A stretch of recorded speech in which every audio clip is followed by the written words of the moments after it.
आशिक मुहम्मद आशिक कसूर। 3 बच्चे ने, 3 मुंडे ने। भाजी माड़ा बंदा, मजदूरी करने ए मूड़े बेचने हैं, ठीक है ना। तो मुश्किल ना गुजारा होंदा, किराए ते रहने में, ठीक है ना।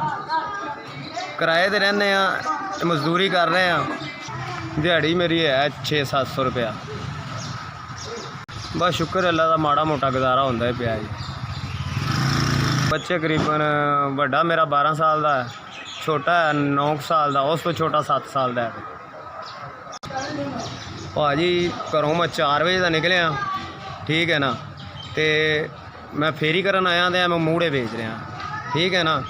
तो बड़े मुश्किल ना गुजारा हो रहा है। भाजी सुबह तो निकलिए, शाम को कोई पता नहीं होंदा भी रात को कितने बजे वापस मुड़ना है। इन्होंने विकना है तो असा वापस मुड़ना है, ठीक है ना। बैल है जे, तो जे इनका नंबर तुसी लेना है तो ले लो। 302 0302 51 27 804। 1 2 3 4 5 6 3000 रुपया पाए, 3000 रुपया पाए। अल्लाह तुहाडा भला करे मियाँ, तुसा मैनू 3000 रुपया दे छड़िया, ठीक है। उस तरह मैं 4 मूड़े बेचे ही, पता नहीं अल्लाह ने कितों मेरे वकाने सी।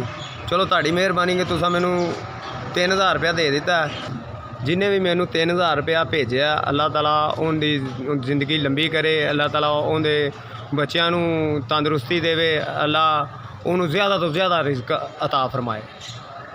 मेरे माड़े बंदे की मदद की जे, मैं तुहाडा बड़ा शुक्रगुजार हाँ। अल्लाह सानू और ज़्यादा तो ज़्यादा अता करे।